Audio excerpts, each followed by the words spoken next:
Quarta-feira, 21 de janeiro, e você confere no seu Jornal da Rede. Um ano do segundo mandato de Donald Trump. Homem ateia fogo na estátua de Cristiano Ronaldo, à Ilha da Madeira. Ações da GCM em Guarulhos. Rodovia Mogi-Bertioga fica interditada na segunda por conta das fortes chuvas. E mais tem seu Modo Economia com Marcos Vinícius. Está no ar o seu jornal.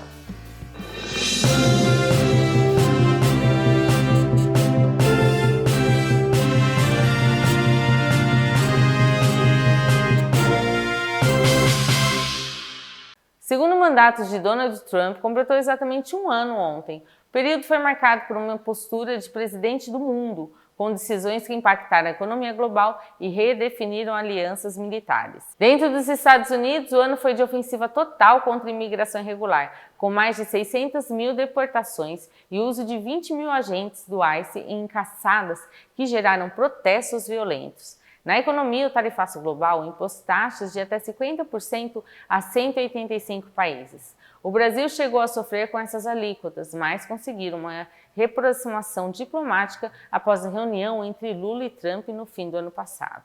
Na geopolítica, o ano foi explosivo. Os Estados Unidos ordenaram ataques às centrais nucleares no Irã e conseguiram a captura de Nicolás Maduro na Venezuela. Mais recentemente, a pressão pela compra da Groenlândia gerou uma crise com a Europa, que respondeu com envio de tropas e ameaças de retaliação comercial. Ainda em terras internacionais, o embate entre os Estados Unidos e a Europa atingiu um novo patamar de tensão militar e diplomática que ocorreu mesmo hoje. Olha, direto de Davos, na Suíça, o presidente Donald Trump reafirmou que a anexação da Groenlândia é um imperativo de segurança e disse que não há volta em sua decisão de controlar o território para construir um escudo antimíssil. A reação europeia foi imediata e enérgica. O presidente francês Emmanuel Macron solicitou oficialmente que a OTAN realize exercícios militares na ilha e afirmou que a França está pronta para contribuir com tropas. Em meio ao conflito, o Pentágono já sinaliza um afastamento estratégico, com planos para reduzir a participação americana em 30 estruturas da aliança militar. A gravidade da crise chegou ao cotidiano dos moradores da Ilha Ártica. O primeiro-ministro da Groenlândia orientou a população a se preparar para uma possível invasão, recomendando o estoque de comida e a atenção a panfletos de emergência. Enquanto Trump segue em Davos, líderes europeus marcaram uma reunião de emergência para amanhã em Bruxelas. Olha, o objetivo é definir o uso da chamada bazuca comercial, que pode sobretaxar produtos americanos e bloquear investimentos, caso as ameaças de anexação e as pressões tarifárias dos Estados Unidos continuem. Vamos mudar de assunto, olha, mas em âmbito ali das terras portuguesas. Um incidente inusitado chocou os moradores da Ilha da Madeira. Um homem ateou fogo na estátua de Cristiano Ronaldo, que fica localizada em frente ao museu dedicado à carreira do jogador no Funchal. O suspeito filmou toda a ação, jogando um líquido inflamável no monumento e dançando logo em seguida, enquanto as chamas consumiam a obra. Nas redes sociais, o indivíduo afirmou que o ato seria um aviso de Deus para o atleta. A Polícia de Segurança Pública da Madeira agiu rápido e conseguiu interceptar o homem com a ajuda de denúncias da população. De acordo com as autoridades, o suspeito já é conhecido na região por episódios semelhantes e foi encaminhado diretamente para a emergência psiquiátrica. Apesar do susto e das imagens impressionantes, a estátua não sofreu danos estruturais aparentes, uma vez que o fogo durou apenas alguns segundos. Cristiano Ronaldo, que está com 40 anos e é natural do Funchal, ainda não se manifestou sobre o ocorrido. A polícia não informou se o jovem foi fichado criminalmente, priorizando o atendimento médico especializado. Vamos falar agora da cúpula do Congresso Nacional, que vê um ambiente desfavorável para a criação de uma CPI para investigar o Banco Master nesse momento. O banco está em evidência, né? Olha, o presidente do Senado, Davi Alcolumbre, tem demonstrado resistência à abertura da comissão e a expectativa é de que uma análise final sobre a viabilidade da investigação ocorra apenas em fevereiro, após o recesso parlamentar. Apesar de já existirem assinaturas suficientes na Câmara e no Senado, Alcolumbre pode alcançar mão de um expediente regimental para adiar o processo, a não convocação de sessões do Congresso Nacional. Sem a sessão, não há leitura do requerimento, o que impede a instalação da CPI mista. mesmo diante de precedentes do Supremo Tribunal Federal que tornam a criação obrigatória quando os requisitos são atendidos. Nos bastidores, a resistência é atribuída à influência de uma bancada ligada ao empresário Daniel Vorcaro junto ao Centrão. Além disso, o governo federal também considera as comissões de inquérito indesejáveis, porque elas tendem a paralisar a pauta legislativa e a contaminar o ambiente político, especialmente em um ano de eleições municipais.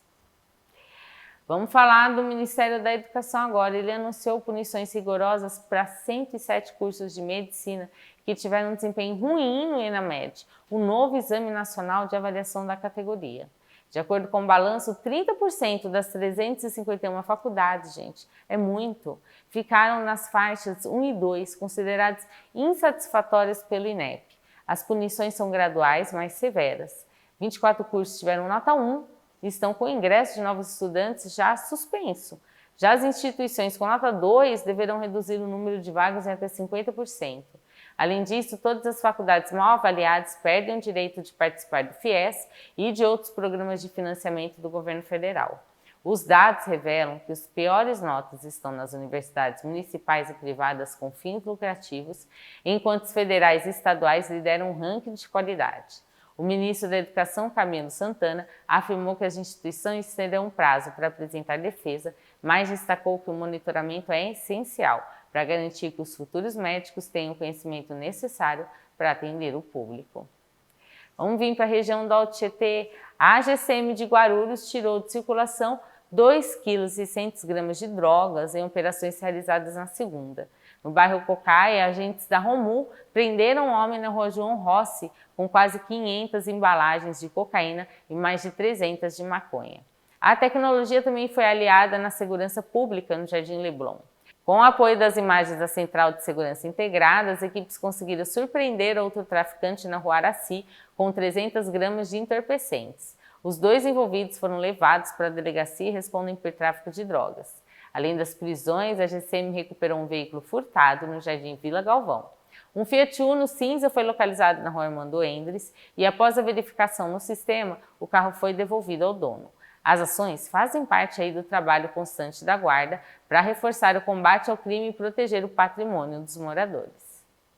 Ainda para os guarulhenses, olha só, a Operação Ordem e Paz, a GCM da cidade, resultou na prisão de 6 criminosos e na recuperação de 5 veículos durante o final de semana. As ações reforçaram o combate à criminalidade em diversas regiões da cidade, com foco na proteção da população e na retirada de ilícitos nas ruas. Durante ofensivos, agentes prenderam traficantes, apreenderam drogas e localizaram carros e motos que eram produto de furto ou roubo. Além disso, a guarda conseguiu capturar um foragido da justiça e prender em flagrante um homem que cometia um roubo na região central da cidade. As ocorrências foram encaminhadas para as delegacias, onde os veículos foram devolvidos aos seus proprietários. A GCM reforça que a atuação permanente nas ruas é fundamental, sim, para garantir a segurança e tranquilidade dos moradores. Vamos falar da cidade de Suzana. A Polícia Civil investiga o assassinato de Marcos Paulo Batista Ribeiro, de 34 anos, baleado nesta segunda no Parque Astúrias. A vítima foi encontrada caída ao lado de seu carro, na estrada do Quindane, após moradores ouvirem disparos de arma de fogo e pedidos de socorro. Testemunhas que passavam pelo local tentaram ajudar e acionar a polícia militar. Segundo relatos colhidos no distrito policial, Marcos Paulo ainda estava consciente no momento do resgate. Chegou a dizer que sofreu uma tentativa de assassinato. Ele foi socorrido e levado para a Santa Casa de Suzano, mas não resistiu aos ferimentos e morreu na unidade hospitalar. O caso foi registrado como homicídio no 1º Distrito Policial de Palmeiras. A perícia do Instituto de Criminalística foi acionada para examinar o local e o veículo da vítima, enquanto o corpo foi encaminhado ao IML. Até o momento, não há informações sobre a motivação do crime ou identificação de suspeitos, e a polícia segue ouvindo parentes e testemunhas para esclarecer o caso. E no próximo bloco, mais de 2.000 vagas de emprego na região. E mais, Moda e Economia com Marcos Vinícius. Fique aí com o seu Jornal da Rede, de volta já já.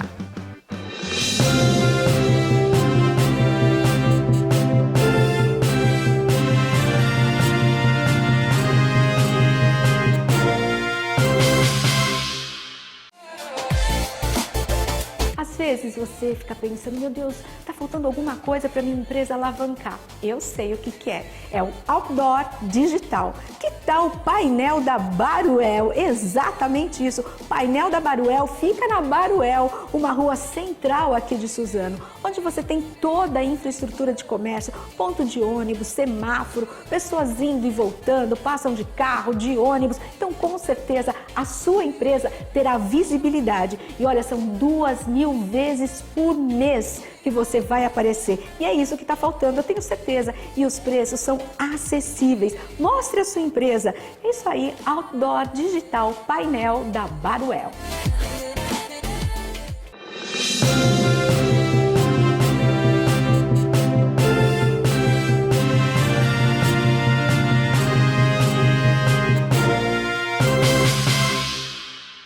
O Alto Tietê inicia a semana com 2.065 oportunidades de trabalho disponíveis pelos programas municipais.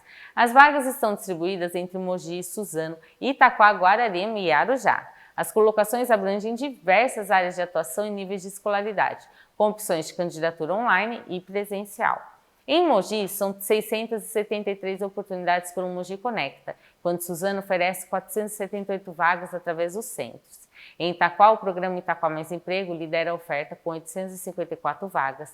Guararema e Arujá também somam mais de 170 vagas de trabalho em setores como comércio, serviços e área rural. Interessados devem acessar as plataformas digitais de cada prefeitura ou comparecer às sedes do Serviço de Atendimento ao Trabalhador. Vamos falar sobre a rodovia Índio-Tibiriçá. O projeto executivo para a duplicação dela, olha, na São Paulo 031, foi concluído e seguiu para análise ambiental. Segundo o Departamento de Estágios de Rodagem, o DR, as melhorias serão realizadas em um trecho de 36 quilômetros, ligando o ABC Paulista à cidade de Suzano. O investimento prevê a duplicação entre os quilômetros 33 e 69, além da instalação de novos dispositivos de acesso. Retorna a uma transposição em desnível no cruzamento com a linha férrea também. O objetivo é aumentar a capacidade de tráfego e garantir mais segurança para motoristas e pedestres que utilizam a via diariamente. Com a conclusão do projeto, o próximo passo é a obtenção do licenciamento ambiental para a publicação do edital de licitação. A obra deve beneficiar diretamente cidades como Suzano, Ribeirão Pires, Santo André e São Bernardo do Campo, mas o DR ainda não definiu um prazo para o início das intervenções nas pistas. A Suzano inaugurou na unidade de Mogi das Cruzes um centro de tecnologia operacional para monitorar a produção de bens de consumo em todo o país. O espaço, conhecido como CTO, integra dados das 7 fábricas da companhia no Brasil, responsáveis por itens de higiene e cuidados pessoais. Com monitoramento em tempo real, a empresa consegue padronizar indicadores, antecipar falhas e melhorar a gestão. Através de telas interativas, as equipes conseguem analisar a qualidade e o desempenho dos equipamentos à distância, garantindo maior agilidade nas decisões. A nova estrutura passa agora por uma fase de testes e ajustes para garantir todos os sistemas operando, funcionando direitinho, né? Para a Suzano, o centro reforça a assertividade das operações, unindo tecnologia e dados para um modelo industrial mais moderno. Vamos falar da rodovia Mogi-Bertioga agora? Ela foi totalmente bloqueada na noite de segunda por causa das chuvas intensas que atingiram o trecho de serra. A interdição ocorreu por volta das 7 da noite, entre os quilômetros 77 e 98, após o acúmulo de água chegar a 190 milímetros em 3 dias. De acordo com a concessionária Novo Litoral, o bloqueio foi uma medida preventiva de segurança, já que o volume de chuva superou o limite operacional do trecho. Após uma inspeção técnica na pista, a rodovia foi liberada para o tráfego por volta das 9h20 da noite. A Polícia Rodoviária orienta os motoristas a terem cautela, pois o solo segue encharcado e novas interdições podem acontecer se as chuvas continuarem.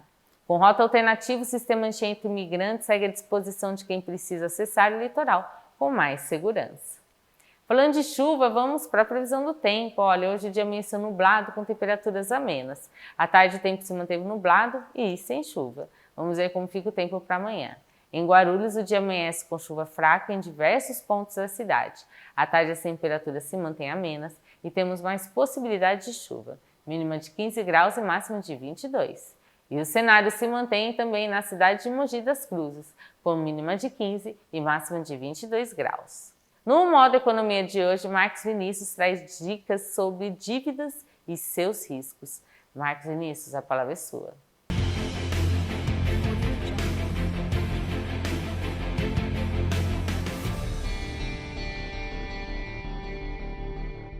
Tá no ar seu Modo Economia, o Marcos Vinícius já está no estúdio do seu Jornal da Rede. Tudo bem, Marcos? Tudo bem, um prazer mais uma vez. Olha, a gente deu um spoiler a semana passada, falando do tema que a gente ia falar essa semana. A pessoa às vezes se enrola muito com dívida, não segue seus conselhos e acaba se enrolando com dívida.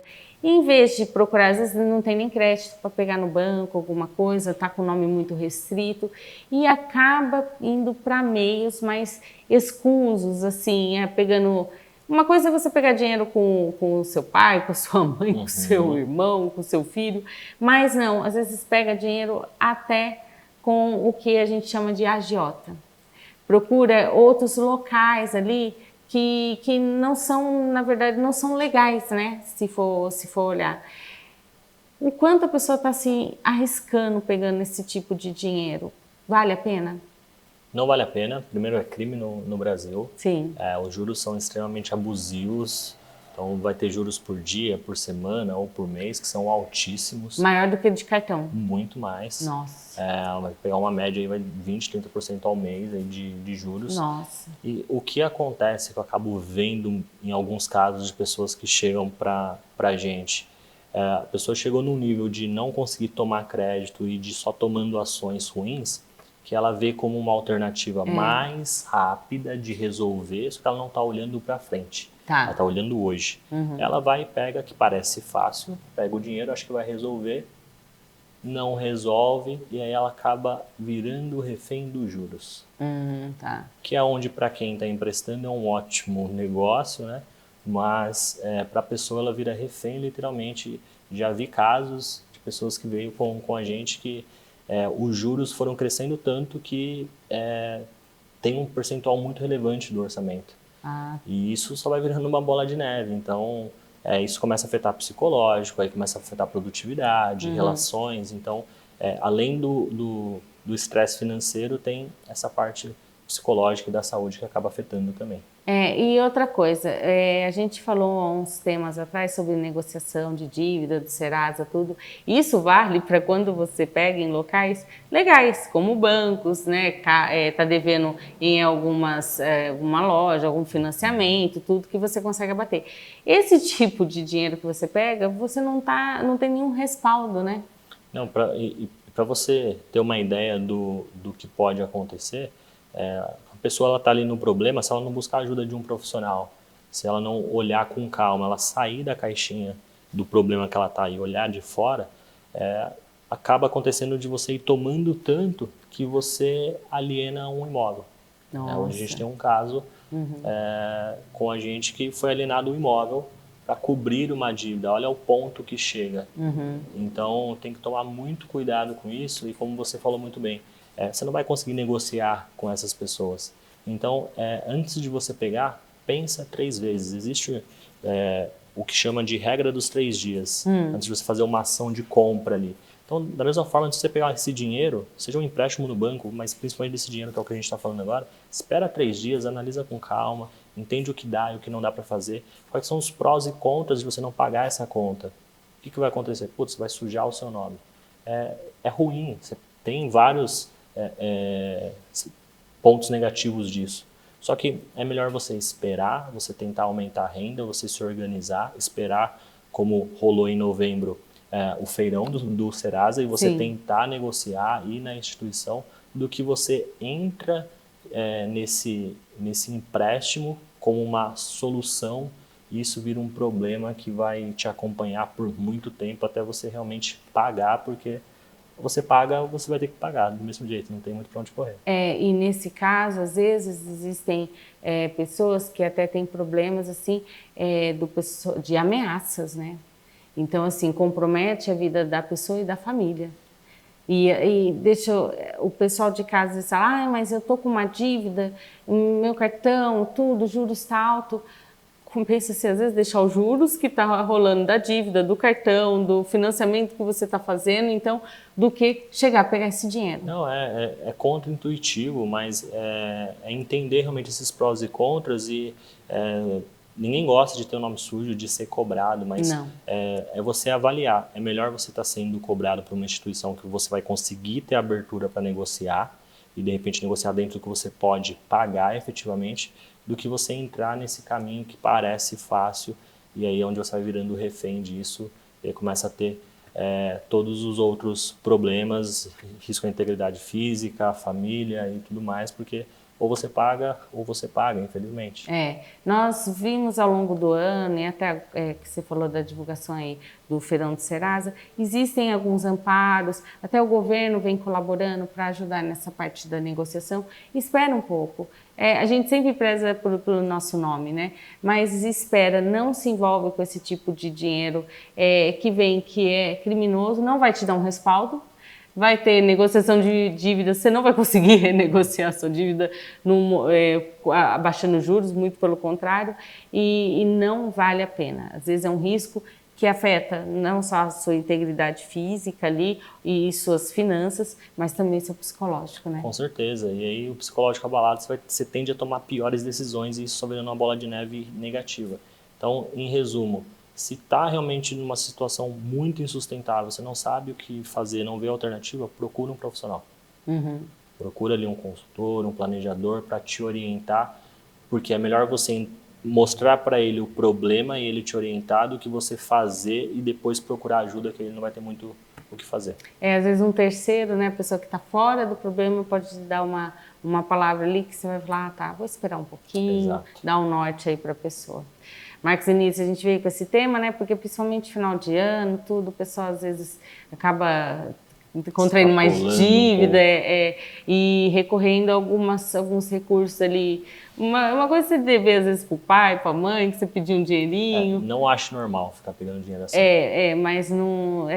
espera um momento aí, tá numa situação que você acha que não vai sair, procura uma consultoria. Tem muitas consultorias, às vezes online, consultoria grátis, às vezes até em Procon, em OAB, que mesmo assim, para essa parte de finanças, eles prestam, né? Exato. E espera um pouquinho, sempre respira.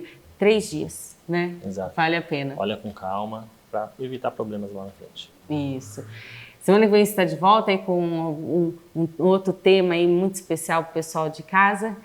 E olha, sempre pensando em poupar um dinheirinho, né? Sim, sempre aproveitar bem o dinheiro. Isso. Até o próximo Modo Economia com Marcos Início.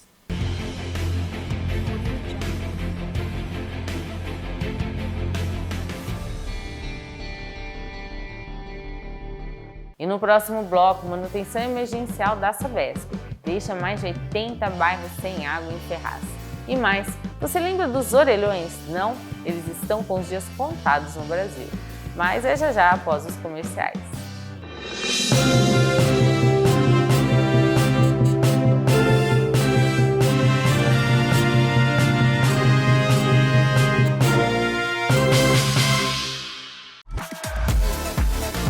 Atenção, empreendedor do Alto Tietê e Guarulhos. O seu marketing simplesmente não pode parar nesse final de ano. Quer o máximo de visibilidade? A Rede Alto Tietê é a emissora que mais cresce na região. A sua chance de estourar nas vendas está aqui, no canal 527 da Claro e também no YouTube. Chegando nas 12 cidades do Alto Tietê e em Guarulhos. E não é só uma propaganda rápida não, é visibilidade total. O seu comercial vai ao ar mais de 10 vezes por dia. Sim, 10! O pacote é incrível. Reserve agora o seu espaço nos próximos 3 meses. Natal, festas e também o início do ano novo. É tráfego de clientes garantido na TV pela Claro e também nas redes sociais. Não fique para trás, o seu sucesso é a nossa audiência. Anuncie na Rede Alto Tietê. Ligue e se informe. Vamos fechar esse ano no topo.